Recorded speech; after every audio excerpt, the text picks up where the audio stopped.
en muchos negocios no se habla con el cliente. Es que en la mayoría de los negocios no se habla con el cliente. Una de las cosas de la experiencia cliente es el poner al cliente en el centro del negocio. Hay una métrica internacional que es el NPS, donde te da el nivel de recomendación que tiene tu cliente. Es el nivel de fidelidad. Okay. Mide con una sola pregunta, que es: ¿recomendaría nuestro servicio, nuestro producto a un amigo, a un compañero o a un familiar? Te contesta de 0 a 10. La experiencia cliente no es mejorar la satisfacción. La experiencia cliente no es mejorar el NPS. La experiencia cliente es hacer acción que en cada interacción de nuestro cliente con nuestra empresa mejore la experiencia. Y eso directamente va a dar la emoción y va a llegar al comentario. A mejor emoción, a mejor recuerdo, mejor comentario. Ya va a subir el NPS, ya va a subir la satisfacción. ¿Y dentro de España?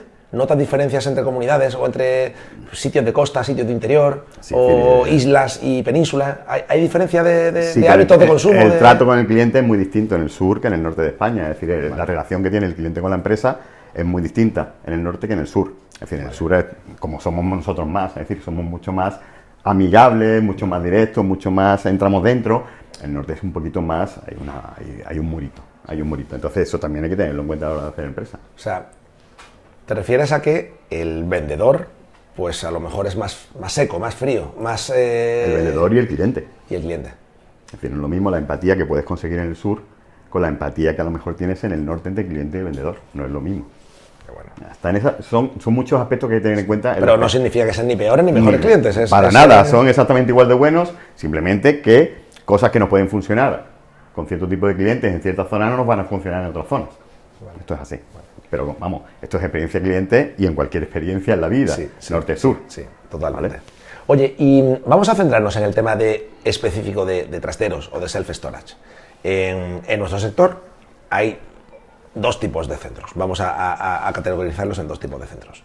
Centros grandes, a las afueras de la ciudad, por así decirlo, en el cinturón de la ciudad, el típico polígono industrial, pero cerca de la ciudad, pero polígono, que tienen una recepción, que tienen un parking, que tienen un servicio, pues como más centros de 500, de 1000 puertas, y luego están dentro de la ciudad, dentro de los barrios, los centros pequeñitos, sin recepción, sin personal, en muchos casos sin parking, pero que también funcionan. De hecho, pues puede ser que funcionen los dos.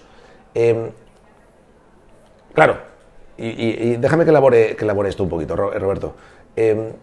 Me doy cuenta que de cada 100 clientes de los centros urbanos, ¿vale? Estos pequeñitos, 90 son particulares y 10 son empresas, ¿vale? Pues porque, bueno, son los mismos vecinos del barrio los que te alquilan, prácticamente 95% son vecinos del barrio. Y en los que están en el cinturón de la ciudad, 40-50% son empresas, 50% son particulares. ¿Qué diferencias ves tú de cara al cliente, de cara de experiencia del cliente? ¿Qué podríamos decir de esos dos tipos de centros tan diferenciados? ¿Hay alguno que te guste más que trabajar que con otro? ¿Crees que en alguno se puede sacar incluso más rentabilidad por metro cuadrado porque le pilla abajo de su casa que el otro? ¿O al revés? ¿O no? ¿O la empresa está siempre dispuesta a pagar más? Déjame que te interrumpa muy rápido en la parte más interesante de este vídeo. Van a ser solo unos segunditos. Te cuento muy rápido. Si te gusta el sector del self-storage, si a lo mejor ya tienes centros, tienes uno o varios centros, o si quieres montar centros o tu primer negocio de self-storage o alquiler de trasteros, o bien porque trabajas para otro y quieres dejar de trabajar para él y quieres dedicarte a esto, o bien porque ya tienes negocios y quieres diversificar, te invito a que te informes sobre la formación que tengo, que se llama Self-Storage MBA, específica de esto. Es una formación en la que entre 4 y 6 semanas aprenderás todo lo necesario para montar un centro de alquiler de trasteros. Este es el Self-Storage MBA 1.0. Y el Self-Storage MBA 2.0 es otra formación online en la que yo te enseño también en 4 semanas, entre 4 y 6 semanas, a mejorar las ventas de tu negocio de self-storage ya existente. Si te interesa, entra en mi página web, albertoserranorribas.com, y por ahí debe de haber algún apartado que ponga formación o máster o formación online o algo así, que te invito a que te apuntes o pides una llamada con alguien de mi equipo que te informe sin compromiso. Sin compromiso. Es gratis informarse y también es gratis decir que no quieres hacer la formación. Así que Si quieres hacer la formación, eso ya no sé de ti. Bueno, no te interrumpo más. Seguimos con el vídeo. Chao. Es decir, a nivel de experiencia cliente, por lo que me has dicho, yo me he quedado con la parte de... Hay unos centros fuera que no tienen personal, no tienen recepción. Los de fuera tienen todo recepción y tienen parking. Vale, entonces mi pregunta siempre es, todos los que no tienen recepción, no tienen personal, no tienen parking, ¿cómo valoras la experiencia de ese cliente? Si no hay nadie que valores, si no me dirijo a él nunca, si no le hago ningún tipo de pregunta, si la relación con la plataforma, no sé si tenéis una parte de plataforma o cómo comunicáis con ellos, ¿cómo recoges la información de esos clientes? Bueno, aquí abrimos un melón muy importante, y es que en muchos negocios no se habla con el cliente.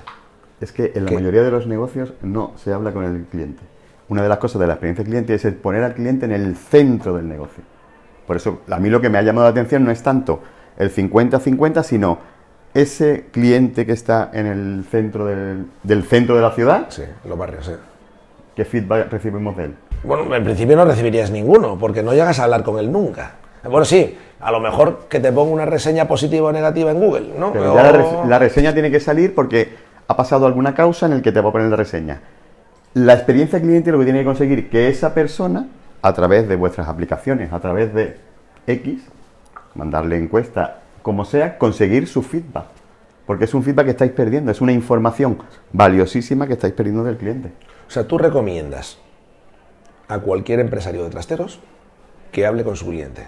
Que hable, que tenga lo o no tenga encueste recepción. Periódicamente, que le mande un SMS, es decir, la información que te va a dar un cliente no te la da ninguna otra cosa en una empresa.